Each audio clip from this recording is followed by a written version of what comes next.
Welcome to the third episode of Navigating Metric Space Topology.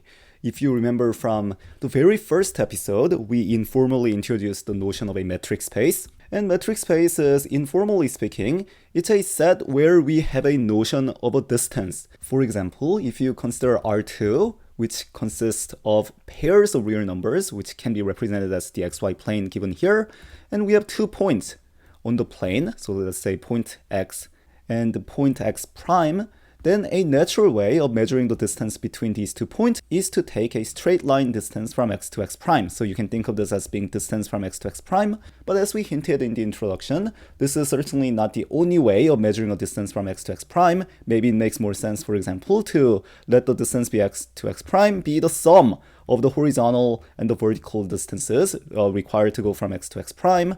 And not only that, there are certainly spaces other than R2 in which it might be quite natural to have some notion of a distance. And that really brings us to a concept of metric space. And metric space is going to be a set X where we have some distance function from pair of points on X to the real numbers. When I say X times X, I'm talking about a set whose elements are pairs of points X, X prime, where X and X prime both belong to X. So I'm just talking about ordered pair of points in X. And all this function notation is saying is that for each input in x times x of the form x, x prime, what this distance function is going to do is it's going to output d of x, x prime, which is going to be a real number. And this distance function is going to satisfy some properties. So mathematicians have thought about what kind of axioms a distance function really should satisfy for us to do interesting mathematics based on the axioms, and these are the ones that we decided on.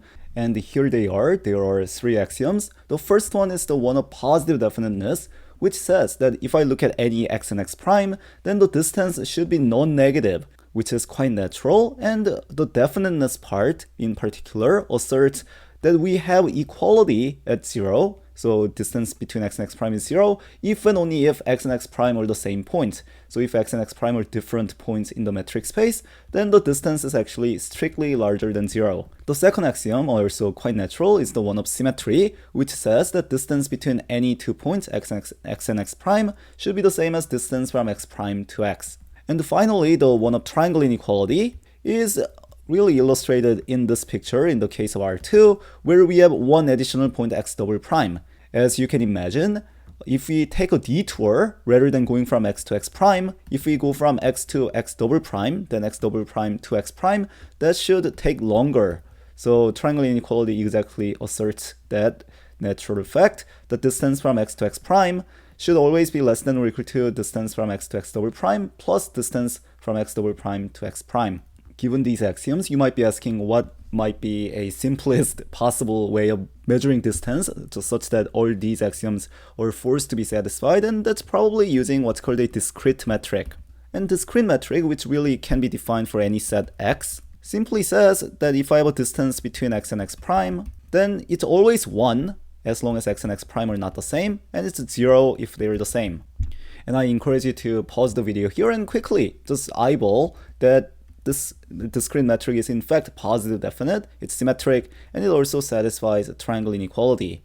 For example, if our set x happened to be R2, as in the picture above here, then what discrete metric is going to say is that this distance is 1, this distance is 1, this distance is also 1.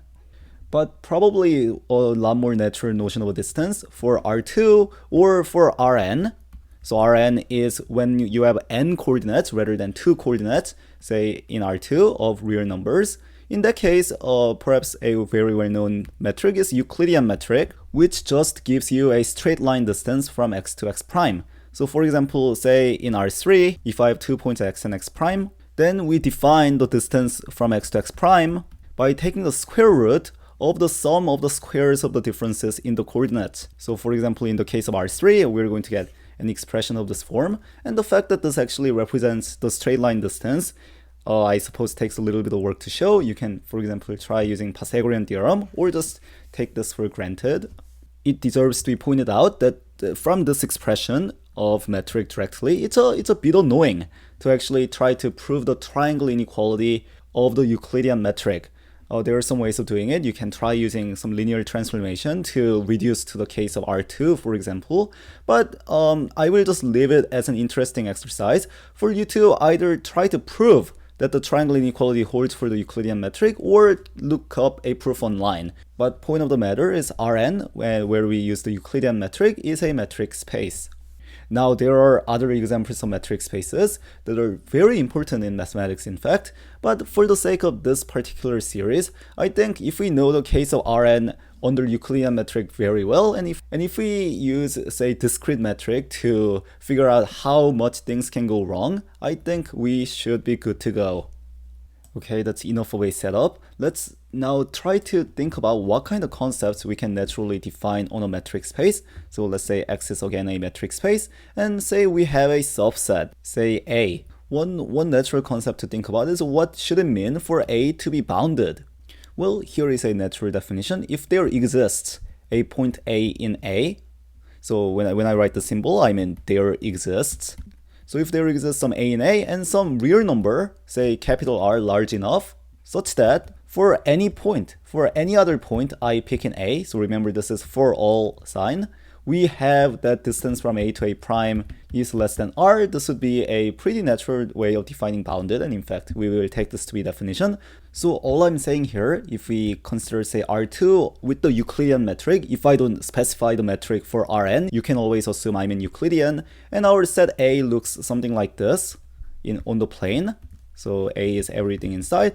And this intuitively probably should be bounded because you don't have any part of A going off to infinity. And if we define bounded like this, under the Euclidean metric, our intuition is satisfied because we can certainly pick some point A in A here. And if we consider all the points that's within distance some large R, some large capital R from A. So if we consider this large open ball, then we see that for some R large enough, we certainly satisfy this property that for any other point A prime, then we in fact lie in this open ball because distance between A and A prime is less than R.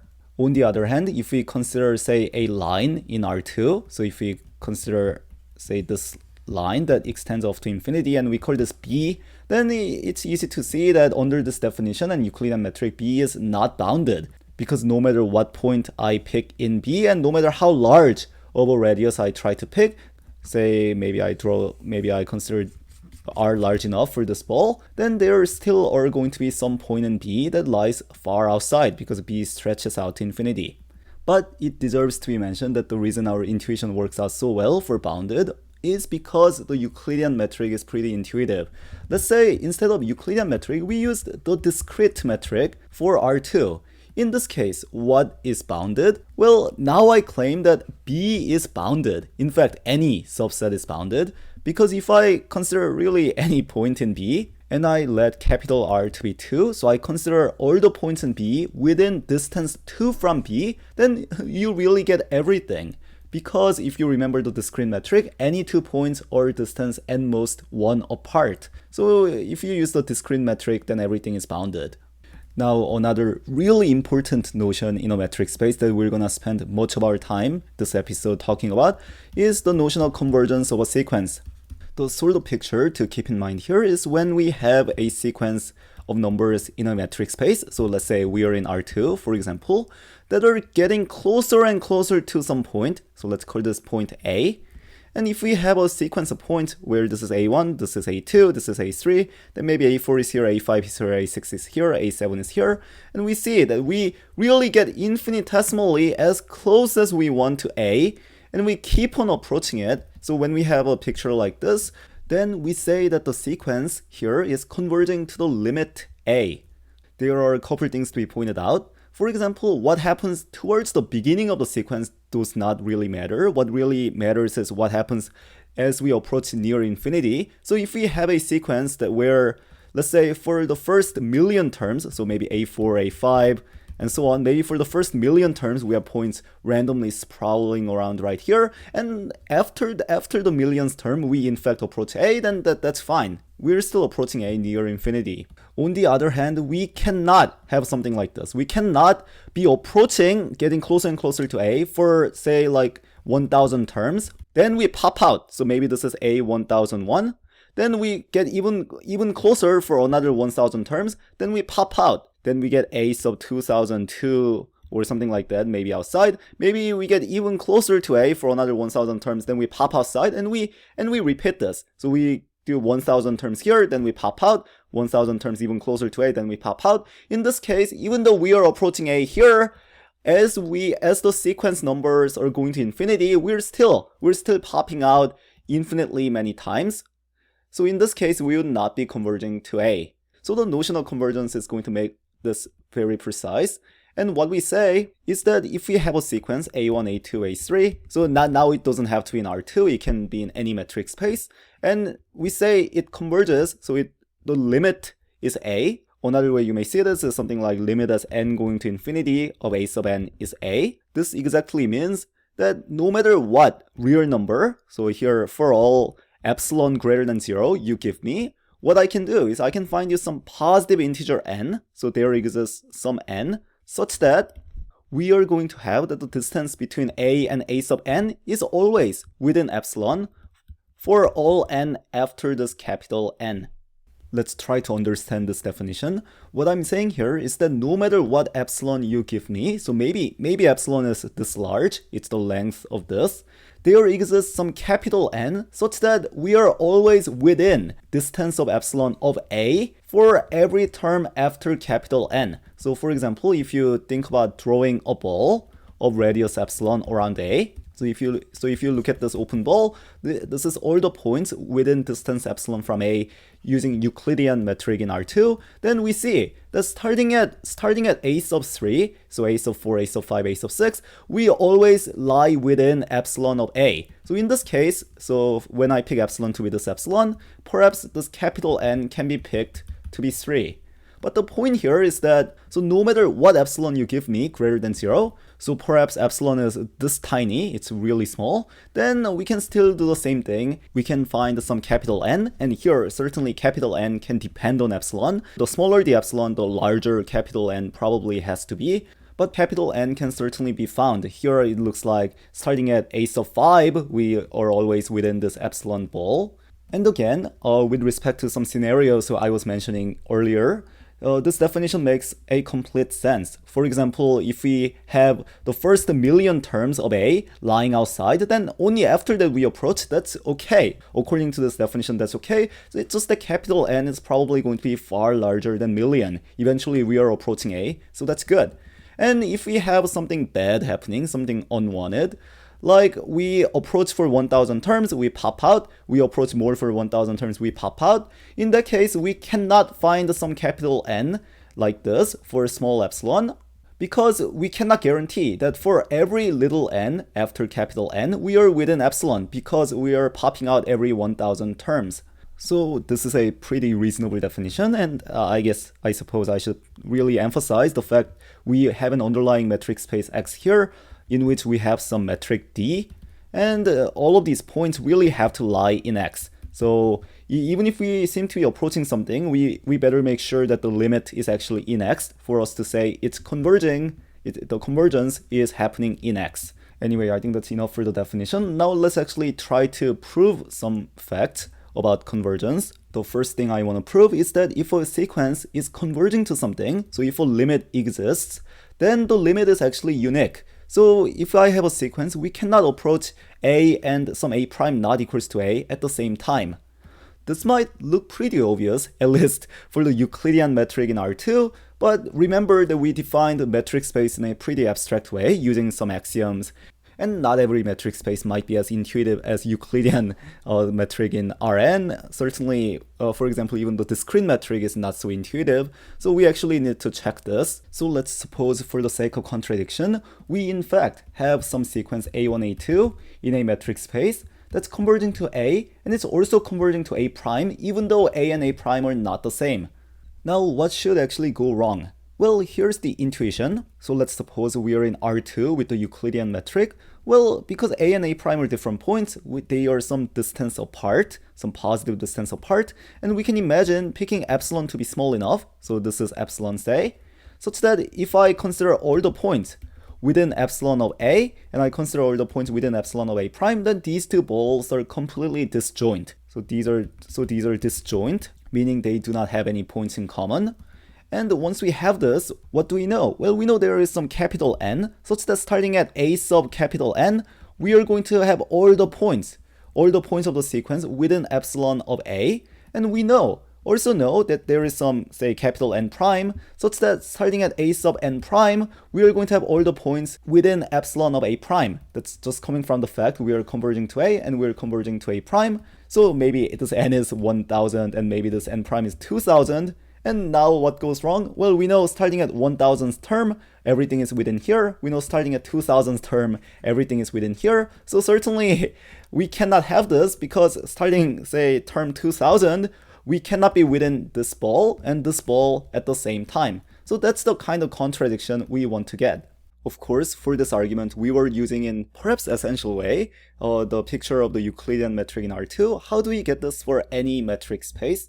Well, to start with, A and A prime are not the same point, and that's telling us because metric is positive definite, we know distance between A and A prime is larger than 0. It cannot be equal to 0, it's strictly positive.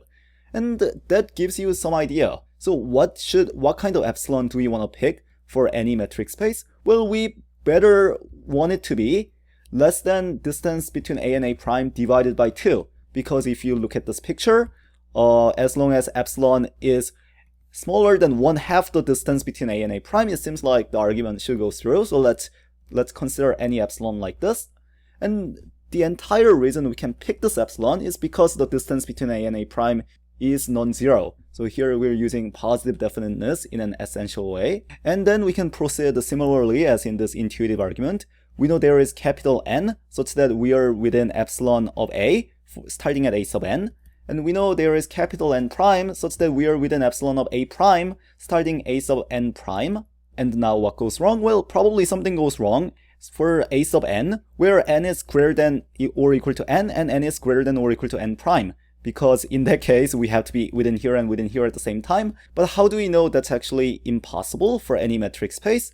Well, this is where triangle inequality is going to save us. In particular, realize that if I look at distance between A and A prime, this is certainly less than or equal to distance between A and this A sub n, plus distance between A sub n and A prime. So this is just triangle inequality. But as long as we pick some lowercase n satisfying these properties, we are going to have that this distance between A and A sub n is less than epsilon, and distance between A sub n and A prime is also going to be less than epsilon. So we see that the sum of these two is less than epsilon plus epsilon, which is, by this inequality, we know this is less than distance between A and A prime. And what this chain of inequality is telling us is that distance between A and A prime is strictly less than distance between A and A prime. And of course that makes no sense, so we get a contradiction, and we are done. So we have proven this for any metric space.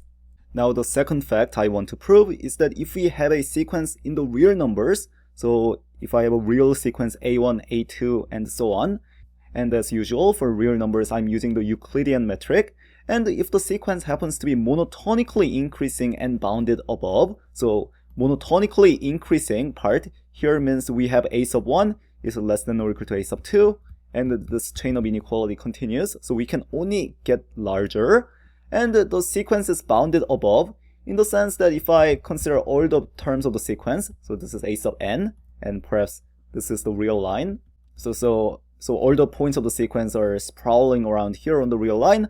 What I mean is that there is some capital M such that all the points of the sequence are less than or equal to M. So everything is lying to the left of it, or we have some upper bound for the sequence when we treat it as a set. And now the claim I'm going to make is that if a sequence satisfies these two conditions, then it actually is going to converge.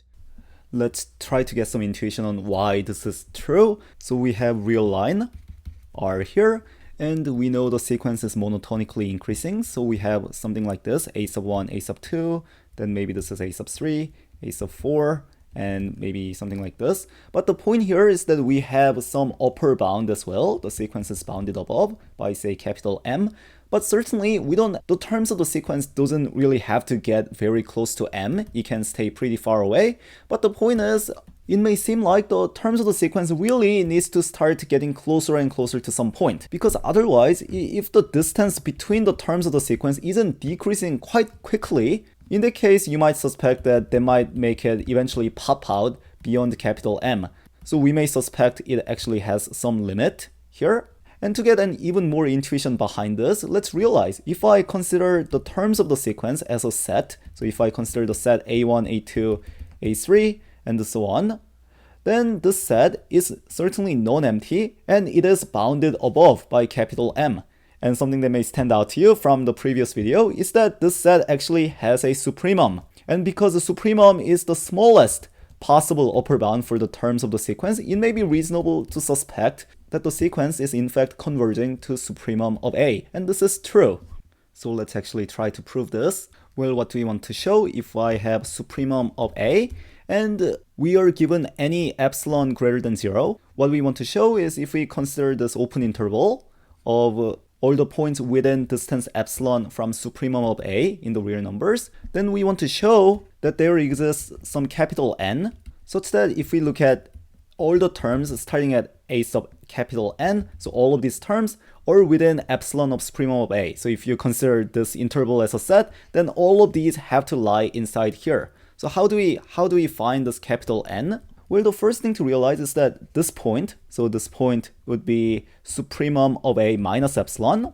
And something to notice about this point is that because the supremum of A is the smallest possible upper bound of A, it's the least upper bound, we know this is not an upper bound of A.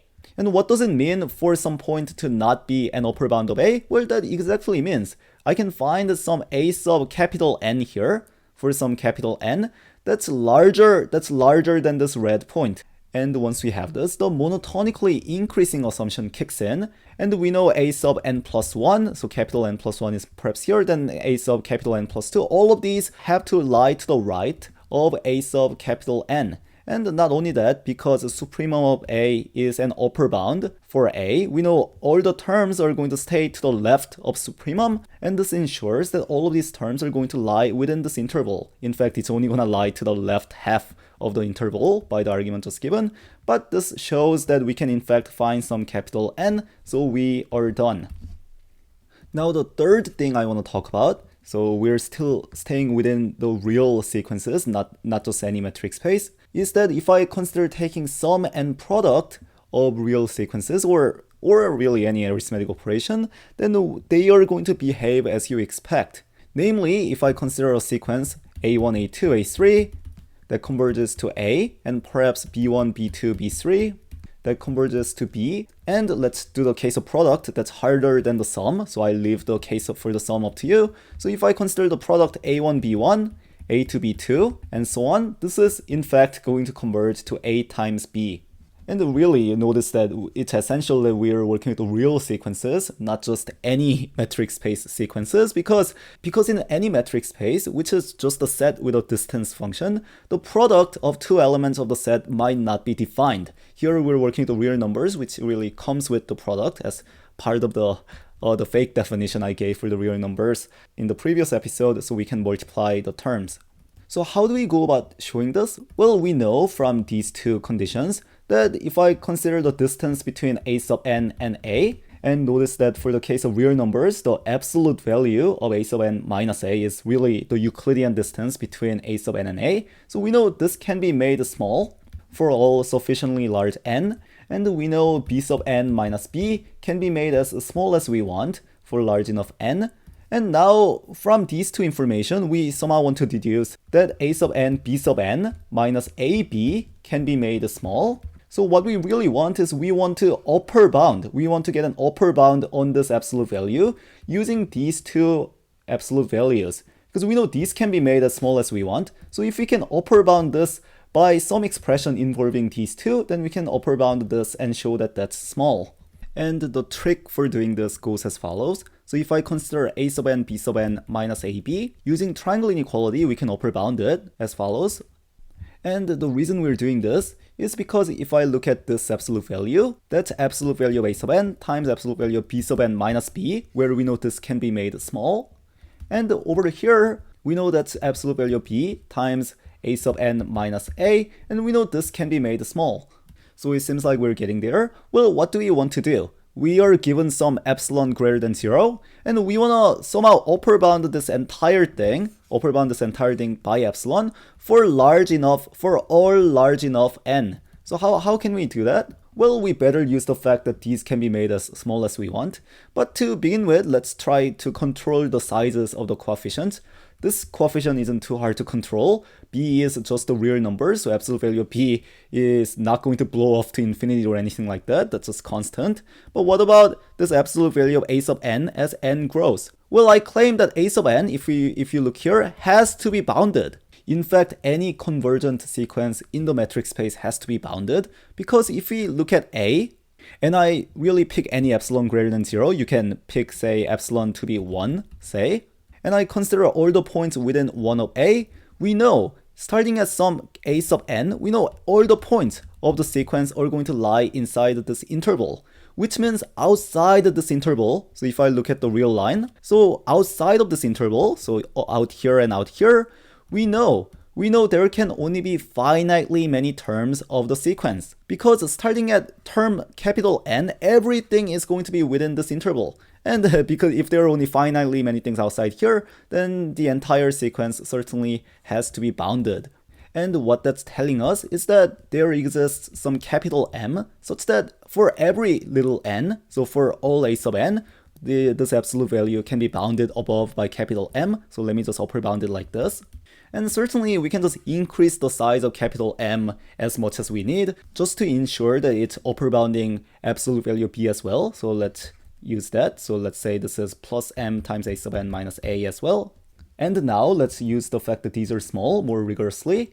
We know there exists some capital N, such that starting at a sub capital N, this thing can be made smaller than epsilon divided by 2m. The reason I'm picking this will become clear enough, but all I'm saying here is that this is just some positive real number, and because this sequence is converging to A, we know we can find some capital N, such that starting at that term, we know this thing is always less than this, and by similar reasoning, we can find some capital N prime, such that this b sub n minus b is also less than epsilon over 2m, starting at capital N prime.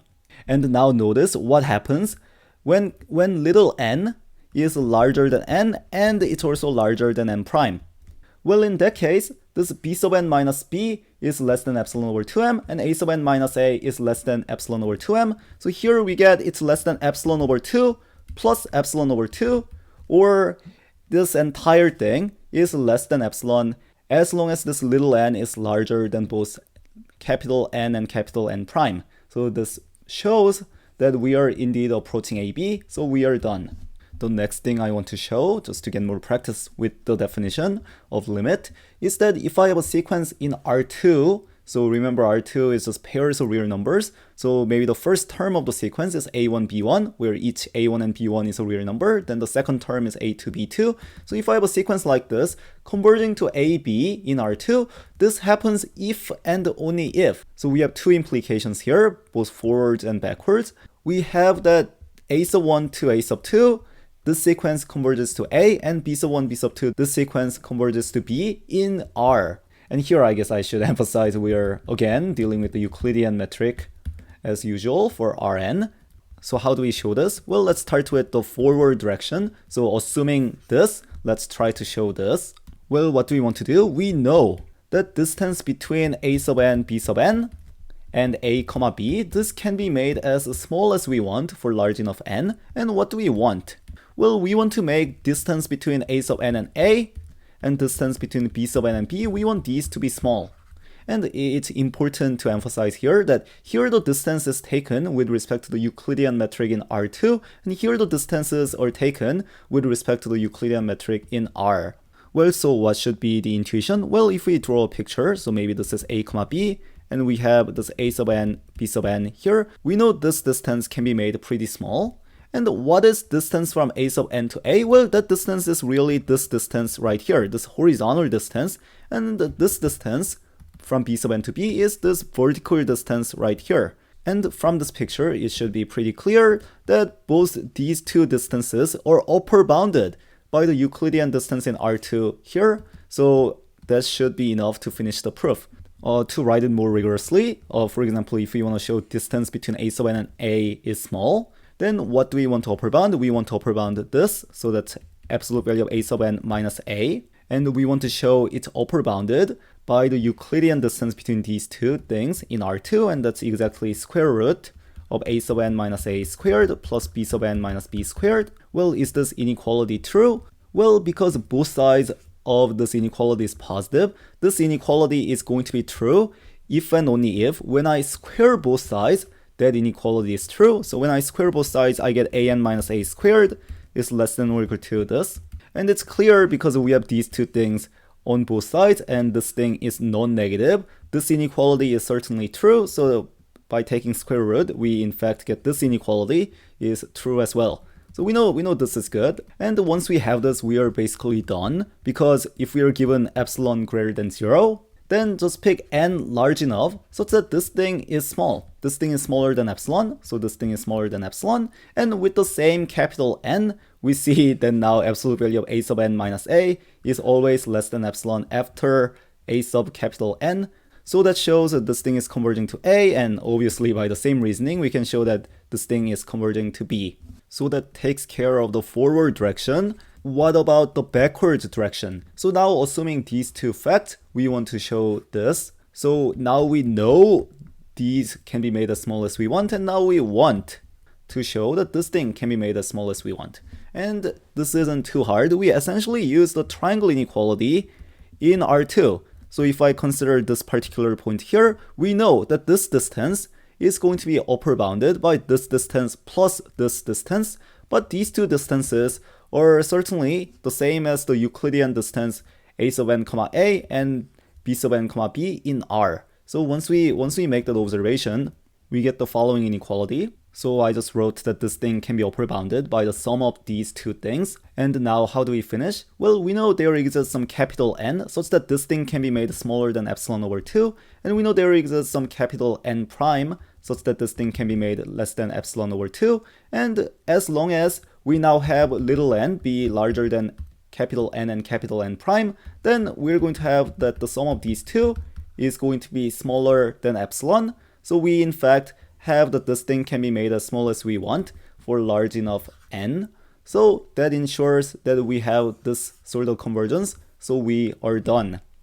And it deserves to be pointed out that if I change this to Rn, so we have n coordinates here, and we replace these two sequences with the n sequences for each coordinate, then the corresponding statement is certainly going to be true as well. So I leave that generalization up to you. That's all I want to say about convergence of a sequence for now. To finish off the episode, I want to introduce one last concept, which is the notion of a dense subset in a metric space. So the situation here is that we have some subset A of a metric space X. So here X is a metric space. And we say A is dense in X if no matter what element of X we pick, there exists elements of A arbitrarily close to it. So here's how we write it more formally. We would write it like this. So what I'm saying here is that for all epsilon greater than 0, or real number greater than 0, and any point x in X, what we can do is we can locate some element of A, so there exists some A in A, that's within epsilon of X in distance.